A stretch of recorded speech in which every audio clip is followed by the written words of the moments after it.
Welcome, everybody. Today, we have a very special guest with us. We get to have the distinct pleasure of discussing leadership ethics.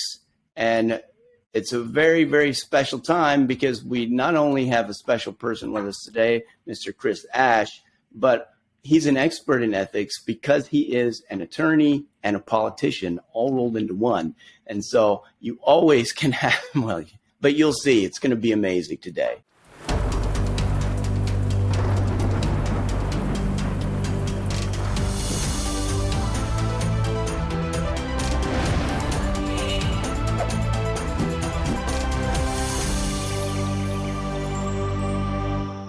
With us today, you can see on your screen, we have Mr. Chris Ash. Thank you, Chris, for joining us today. Thank you. I'll give you a little bit of background about Chris, just so everybody's on the same page with why he was selected for our discussion in ethics. And he is a partner in the Atrium Legal Group in Rockwall, Texas. He graduated from the University of Texas Law School with a Doctor of Jurisprudence. He's a certified mediator and was voted as the best attorney by Living Magazine from 2017 to 2022. And as best attorney by the Rockwall Herald Banner in 2019 and 2020. He was also named as an outstanding young attorney for commercial litigation in the Texas Monthly and as a rising star in commercial litigation by Texas Super Lawyers in 2013. He also served as a research associate on Chief Justice Warren Burger's biography team and on the Fate Texas City Council Place 3. Despite all these things, you may think that he doesn't have any other time in his life, but he does. He also volunteers as the president of the Heath, Texas stake of the Church of Jesus Christ of Latter-day Saints in the Rockwall, Texas area, which covers 10 congregations and 2,450 households in the area. With that said, welcome, Chris, to today's conversation about ethics and leadership. How are you doing? Doing great. You make me sound very good on paper, please. I don't have to work very hard because you do a lot of good things. So thank you for being who you are because it gives me a chance to say a lot of good things about you. Very kind. Full disclosure, we've known each other for about almost 10 years. It'll be 10 years this year, I believe, 2023. And when we moved to town, Chris was here and he was one of the first people that was very nice to us and didn't make us cry. So we're thankful to have known him. So as we talked about earlier, we're going to talk about ethics and how the ethics role plays into leadership. Specifically, we want to narrow that focus down to target into new leaders or leaders that are up and coming so we can find awesome ways for leaders to juggle personal ethics with corporate and organizational ethics, as well as being an ethical role model for those around them. And so with that said, since Chris is one of our premier local politicians, I'm going to go ahead and I'm going to open the can and we're going to just start. I'm going to ask questions about politics because you were on the Fate Texas City Council on Place 3, and at the time, you were a very successful attorney, making millions of dollars, I assume, and living the good life. So what drove you into politics? That's a great question. So I was serving in a different capacity with my church, and specifically the title that was bishop at the time. And there's an average time amount to the length of service, and I anticipated that was going to be coming to an end at a certain point.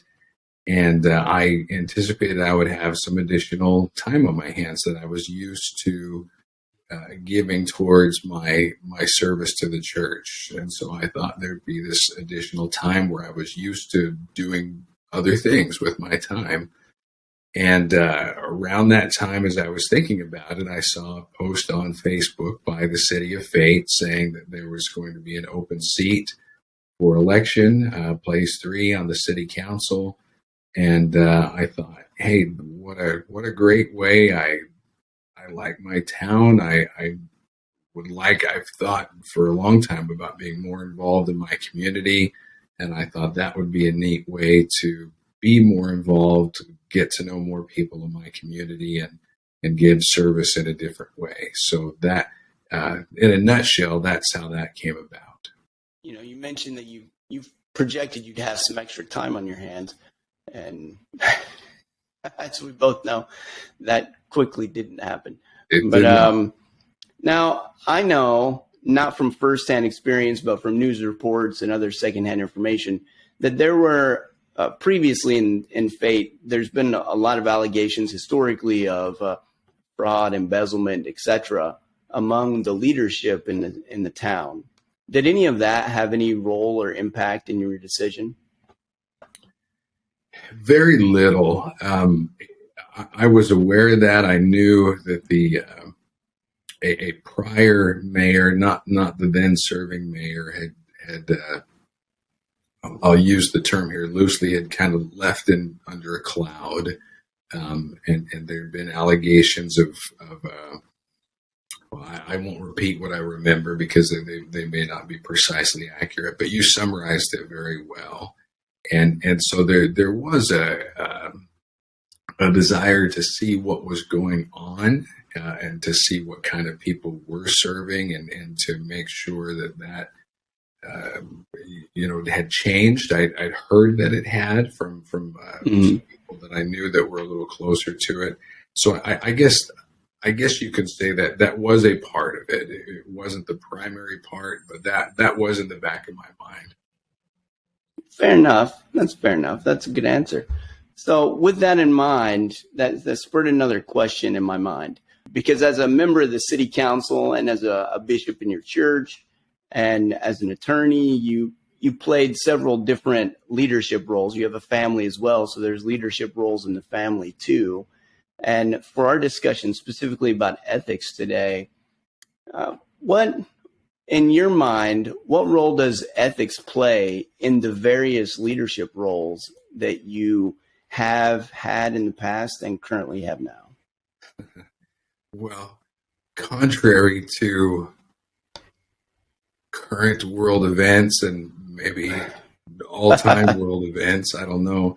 To me, ethics is everything. I don't think I personally can't separate leadership from ethics. To me, they are inseparable. So having a moral character on the basic level of doing what you say you're going to do, being honest, having full disclosure, keeping promises, no self-dealing. Just to me, any leader at any level, right? Whether you're just a leader in your family or all the way up to a top position in a company or in government, those should be the guiding principles by which you do everything. I don't know if that has answered your question or not. No, that answers the question really good, or really well for that matter, because I also tend to agree with that ethics plays a large part in it. And to your point earlier, there's a lot of I'll use the term confusion on ethics nowadays. We hear a lot of moral relativism, and on the news, we also hear of educators that talk about moral relativism. And when that comes to being an attorney, attorneys historically have a notoriously bad rap for ethics and morals and values. Whether it's earned or not, I'm sure there were bad apples throughout the profession, just like in every profession, there are bad apples that use bad ethics and morals. For you specifically, when it comes to exercising your ethics in your profession and in your home life, how much pushback or difficulty have you had in your career? I have had some, and I unfortunately can't say my profession hasn't earned its bad reputation. There are still many bad actors that I encounter. I'm happy to say that there are many good actors as well that give us, hopefully we'll one day change that reputation. I don't know if that will ever happen, but we can always hope and pray. we can always hope. But no, and I will say certainly in my earlier years of practicing law, that I was never pressured to go and do something grossly dishonest or something, to steal or take money or anything like that. I think those that knew me at all know that I wouldn't have done it. And I don't think I put myself in a position where I was working with people who would have done it, but I was pressured, and I have not been perfect. Again, especially early in my career, was more susceptible to pressure.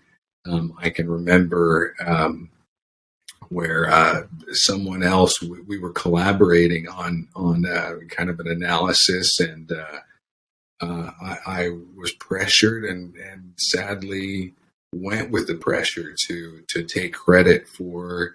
And this wasn't like a publication study or something like that. This was just internally shared with a client, but there were some great ideas, and was pressured to not overtly but implicitly take credit for those ideas, and it backfired terribly. I'm happy to say that it did now, and it came out, and it cost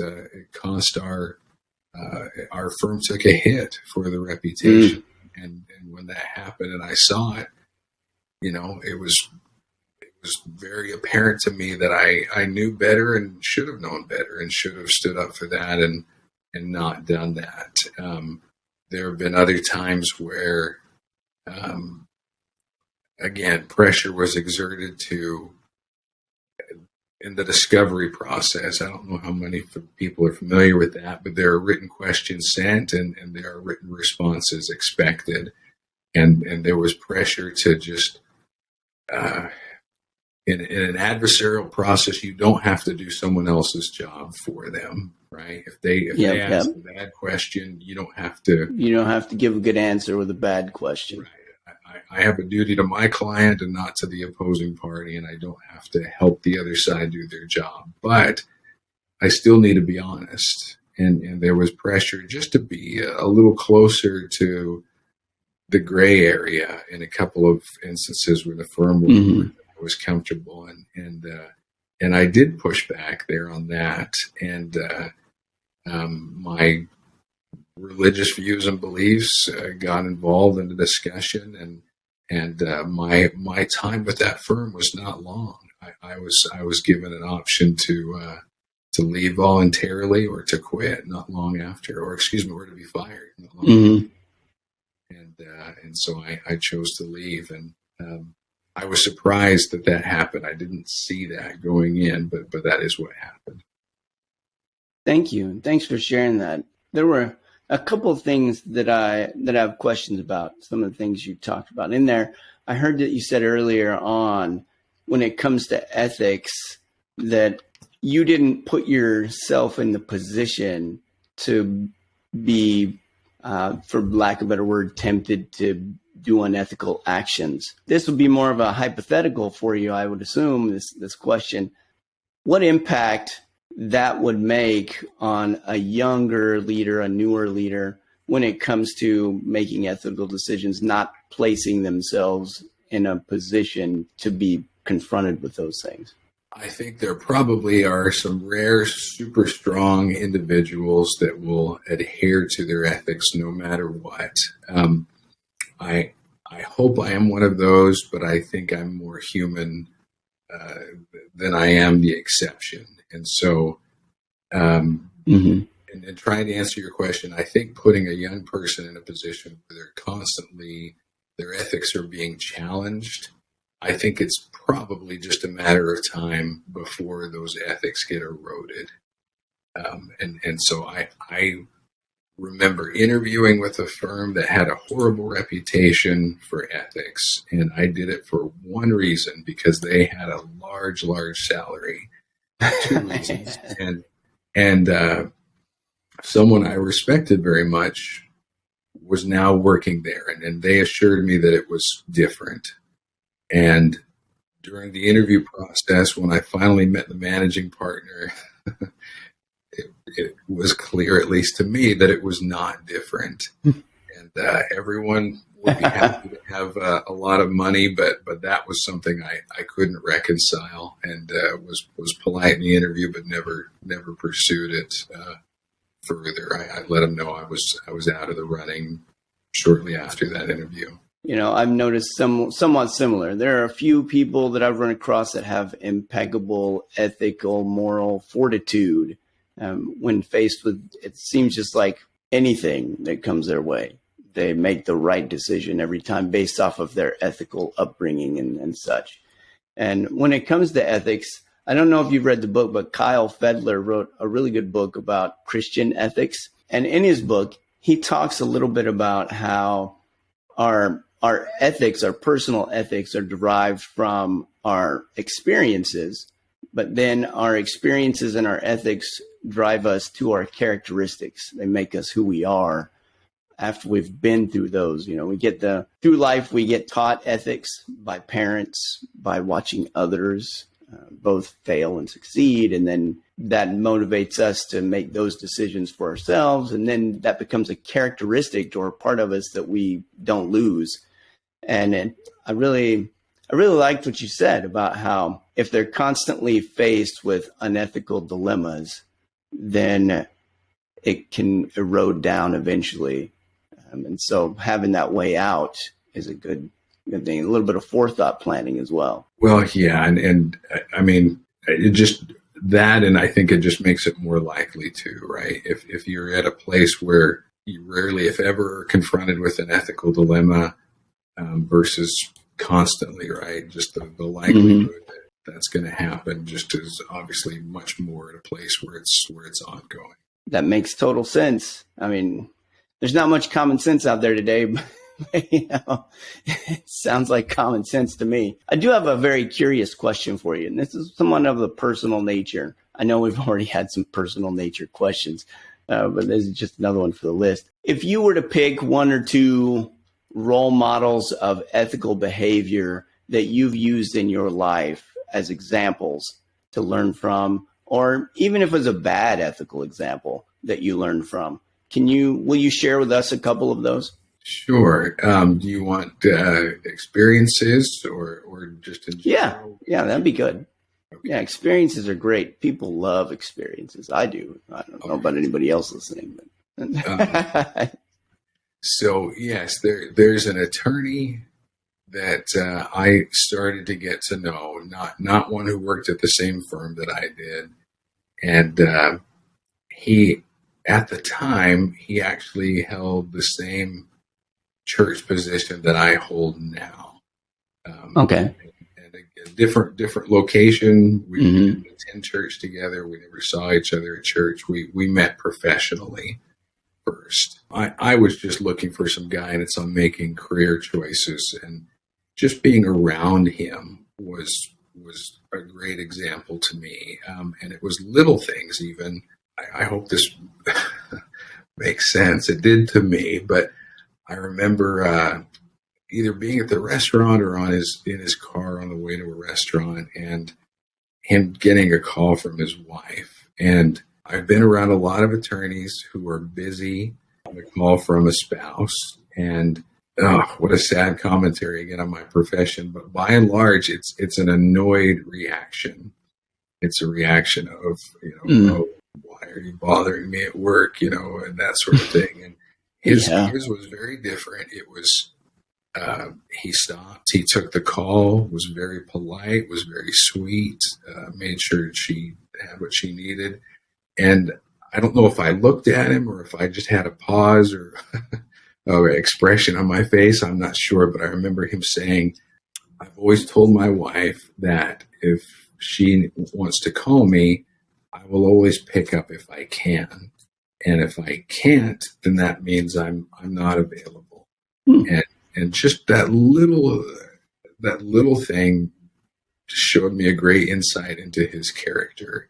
And then as we got to know each other later, I remember he talked about the way he handled himself in court, which was, he said, He said, this will probably go against what most people are taught. He says, but I actually don't argue in court. How do you do that? Yeah. And I probably looked at him again or asked him a similar question. And he said, I just present the facts and the evidence and I lay them out together. And he said, I don't massage those into a certain type of argument. He said, it's very cut and dried. And he said, and it's been an extremely effective way of handling it for me. Wow. And yeah, I've always remembered that. And on the bad example side, there was a high-level partner at the first law firm I worked for out of law school. He was cheating on his wife. It was well known with someone in the firm, another young attorney. That attorney got all of the special assignments, got to all the, like the Dallas Mavericks cases, all the exciting things. And just a lot of favoritism, and the morale that created, or lack thereof, I should say, at that office was tangible. He was not respected, and it just made for extremely low morale because there was no faith in fairness or equity there. It was just in, if you're in his good graces or if you're not. A lot of people can relate to having not so good ethical role model in a leadership position. The damage that it can cause to the morale. I know I've had a few. Of course, as you know, I was active duty military, and it's a dime a dozen there. You never know what you're going to get on any transfer or any deployment. You get stuck in, and it could be anybody all of a sudden who's in charge, and they have a broad range of ethical driving factors and some with none. We can always take those and learn from them versus, becoming depressed and such as we move forward in life. When it comes to you, earlier we talked about where we can develop a little bit, or I kind of mentioned it from Kyle Fedler's book, of where we develop our ethical standing, our morals, if you will. Where did yours come from? You named a couple of them, but so I would say my definitive sources have been my parents, my religion, and the scriptures associated with that religion. Those have been my primary sources. And then beyond that, a handful of people that just really impressed me. Again, the hopefully the most important person, if you have a spouse in your life, is your spouse, and those two. You can always hope. Yeah, those two men I mentioned. One treated his spouse horribly, and the other wonderfully. And if you aren't treating your spouse well, it's kind of a glimpse into probably how he treats everyone else too. To the sources, I'd say my religion, my faith, and my parents, and again the scriptures or holy the holy writ. Is that too strange a word that we use in that way? I don't know. There may be a couple people out there that know what that is. Maybe a couple left. If you were to speak with a person that's having ethical dilemma, or they're trying to learn or grow their ethical fortitude and values, what things can they do to learn good ethical standing? And when I'm saying good, I know relative is good, but from our perspective, it would be more of a not relative position on ethics. Good question there. I remember back in law school, there was a professor that in a smaller class, it was my first year, and just about all the students just really liked him, just very personable, took an interest in our lives. And he wouldn't just talk about whatever the lesson of the day was. He would kind of talk about life as a lawyer too. And I remember him saying, in our profession, there's a lot of depression, there's a lot of substance abuse.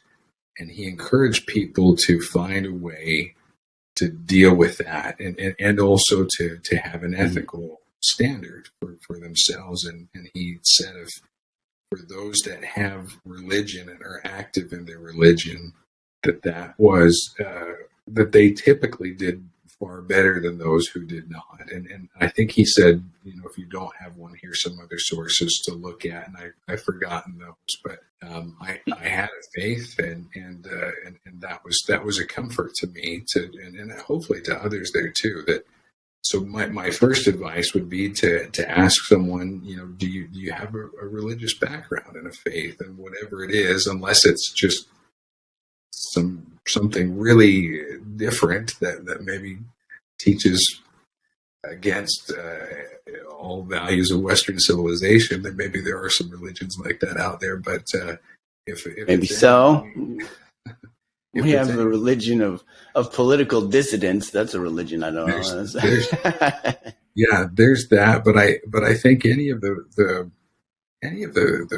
major religions, and probably some of the minor ones too, that just teach Judeo-Christian values, or even I think if they were to engage in those and adhere to those, that would be a baseline to start. And then beyond that, I would remind him of a story where I thought at one point I wanted to do criminal law, and that's another story why I didn't go that way. But I worked for an attorney general's office where they were all prosecutors, right? Mm-hmm.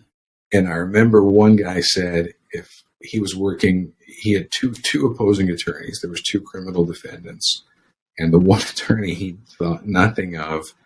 And the other attorney, he said, if I'm ever charged with a crime, that's the guy I'm going to hire.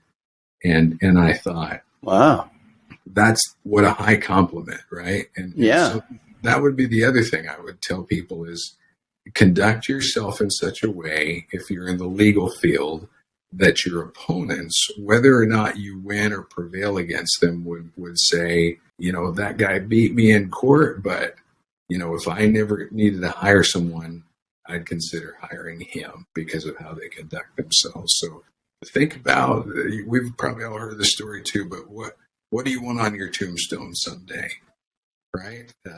Beat everyone that I was ever in court with, or, good husband, good father, good member of the community. That's the kind of stuff that I think people at the end of the day will and should value. I've not seen any epitaphs or eulogies or tombstones that said he was a diligent banker. Yes. What type of ethical training do they give attorneys when you're going through the school process? There is required classes on ethics, and some of it is very practical, just your duties to partners, your duties to your firm, your duties to your clients, your duties to opposing counsel. There's a test. One of the tests that is taken is an ethical test, believe it or not, along with the other. That's good. The bar exam, there's an ethical component, and then as part of our continuing annual education requirements, a certain amount of the annual hours has to be ethics. I know that's one of the big shortcomings in the field of leadership is there's not much emphasis or requirement placed on ethics training as it pertains to leadership decisions.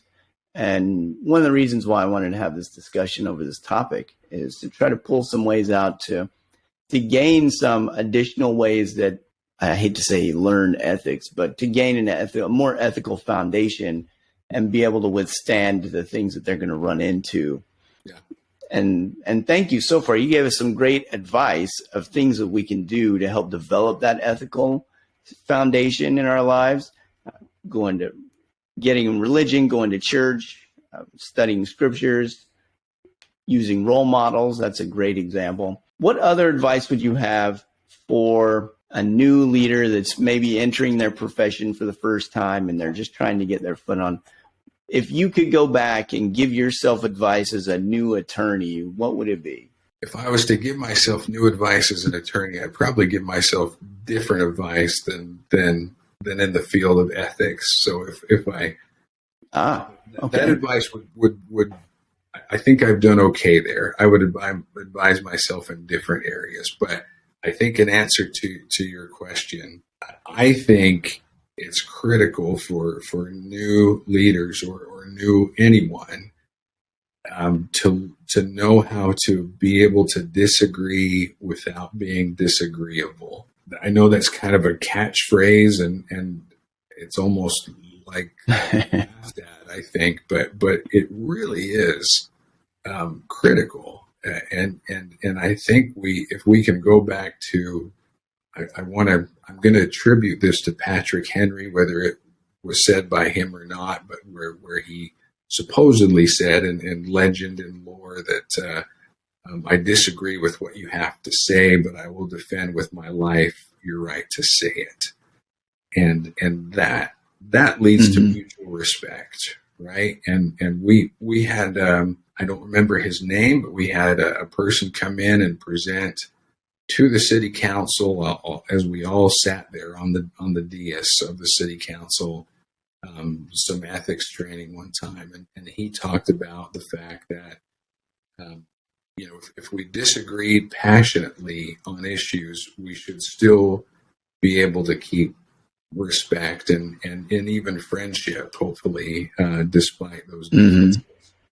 And that if someone else from the outside attacked the character unjustly of another council member, that the most important person to come to that councilman's defense or councilwoman's defense would be their opponent on the issues. For that person to come to the defense and say, we've disagreed about every policy under the book, but I know that his character or her character is a good and solid character, and I disagree with your attacks, right? So if we can be that kind of leader, right? Even if someone totally thinks we're going in the wrong direction, they can still work with us, they can trust us, and they can have respect for us. Well, watching the local news at night, we might want to send that ethics trainer up to DC for a little bit and help them out.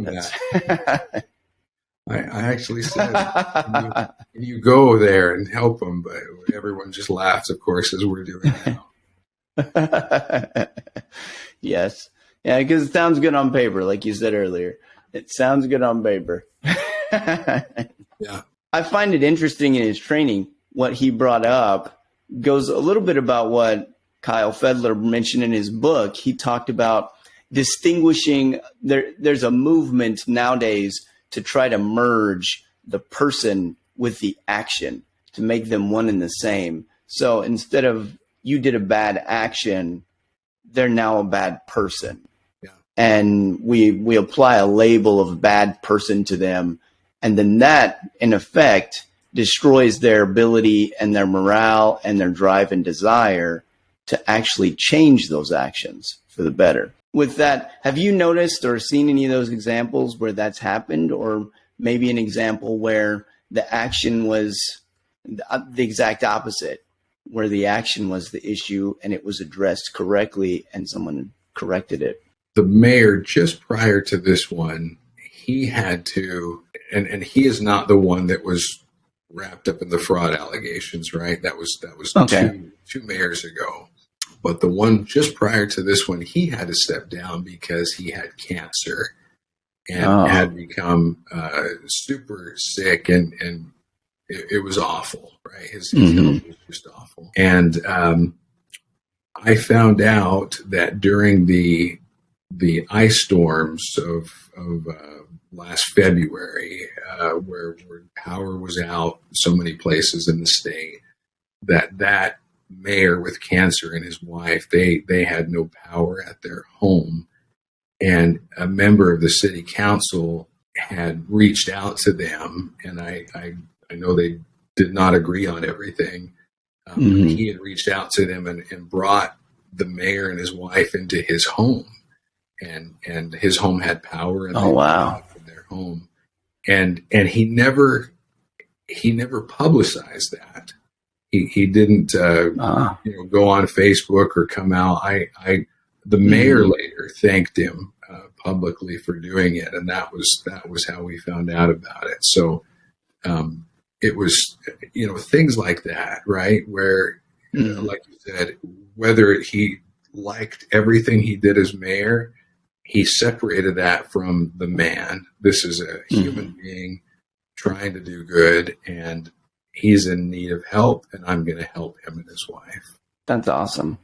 That was a really good example. So thanks for sharing that with us. That is a great example of how we should act as humans and brothers and sisters in Christ and the planet, to come together in those times of need. And we typically do see that. Used to be a lot more widespread than I remember as a kid, that we'd have political opponents on either side of the aisle arguing, and then a disaster would happen and everybody would come together. But I just see that that's getting fewer and fewer, and the numbers of those coming together get smaller and smaller each time. It's pretty sad. What would you recommend for us to try to change that on a micro scale level, not necessarily world level? I actually really like the way that you put it of, see the person and don't see the action that you disagree with. Just try and understand. Very few people are, with some exceptions, of course, very few people are truly evil and bad, right? They're out there. Granted, yes. I think there are more people that if you can understand their motivation, right? They're trying to do something that they think is going to benefit them or the side or the group that they want to help. And they may be going about that in a wrong way, but just trying to understand, just before you lash out, before you react, try and understand. And I think that's a key way that I think would help a lot. Do you have time for one more story?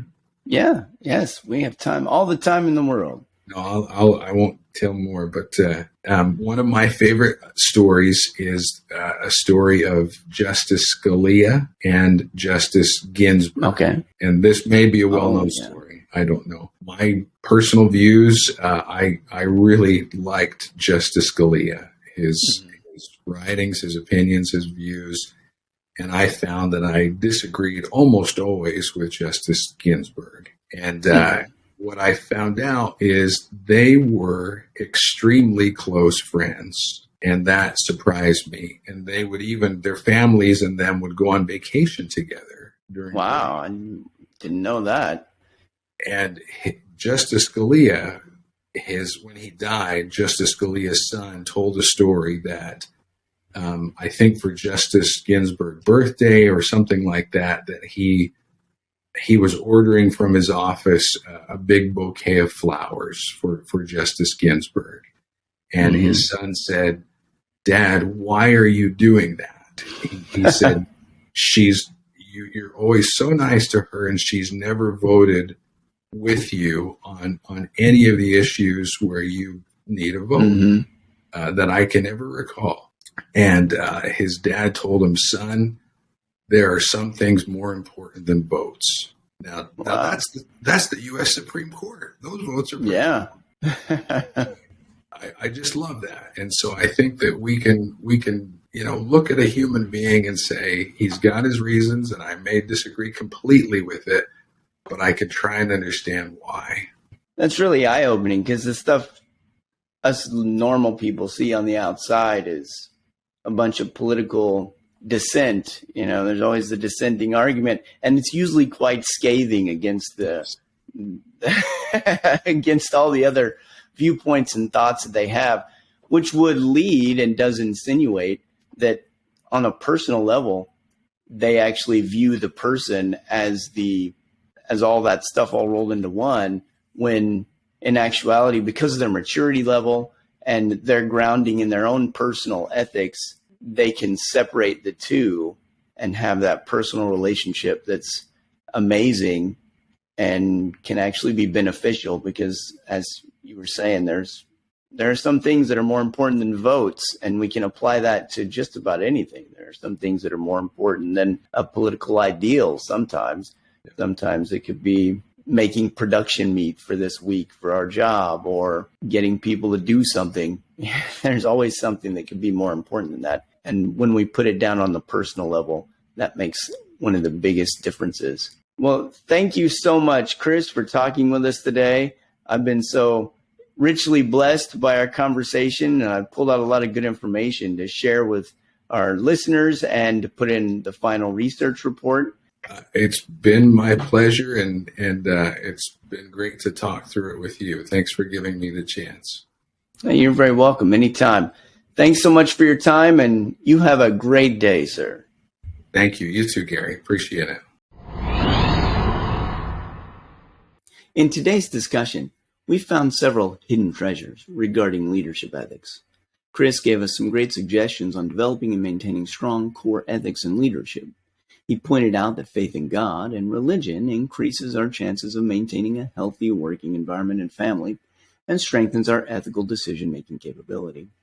Additionally, he recommended that we conduct ourselves in a manner that would make our rivals respect and want to hire us if the need ever arose. We learned that finding and following good ethical role models, setting priorities, sticking with them, and removing ourselves from questionable ethical situations will help us grow solid ethical decision-making capabilities and keep us from being subjected to unnecessary temptation. Lastly, Chris advised us to learn to disagree, but not be disagreeable, to show kindness and respect, and always remember that policy doesn't equal the person. As we set our ethical grounds and remain constant in ethical choices, we can not only avoid bringing trouble to ourselves, our organizations, and our followers, but we can also enlarge our ethical decision-making capability to lift others to greater heights. If you found as many treasures as I did in this excursion with Chris, please consider joining me next time as I continue the hunt for great leadership treasure.